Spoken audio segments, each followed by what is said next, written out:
I have to ask, since we have a lender on the pod, what should founders negotiate? Maybe what is negotiable in a term sheet? Honestly, anything is negotiable. We when we issue term sheets, we don't expect people to sign the dotted line and no questions asked.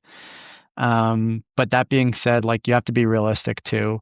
There's a difference in like cost of capital from if you're just talking about like pricing, um, or just maybe like caps on inventory borrowing or just overall borrowing in general.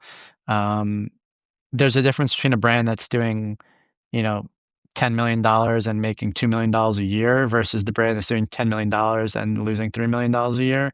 And that cash burn as a percentage of net sales is not getting better.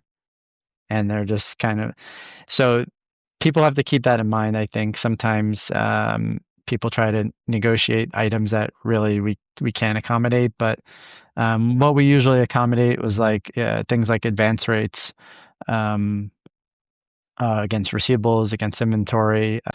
So what we ask for is a validity guarantee, which is basically like a what we consider a fraud guarantee. So when you report, receivable and inventory values to us, that they're just, to the best of your knowledge, legitimate. And, you're not saying you have $2 million dollars in the warehouse when you have, $100,000 worth of product. I would say if there is lenders that are issuing term sheets with a lot of covenants, you definitely want to understand those because that could take your great facility that you think is an awesome facility to borrow against, and when you think you should otherwise have 2 million available, you might only have 750,000 available because you're not hitting X, Y, and Z criteria. So that's just something to keep in mind. But we always say like on the first go around, whether you want to do it or have your attorneys do it, mark it up, and we'll always consider it. But just knowing where the brand is at that point in time, there's some factors that we can help with, and there's some that we're probably not going to budge on.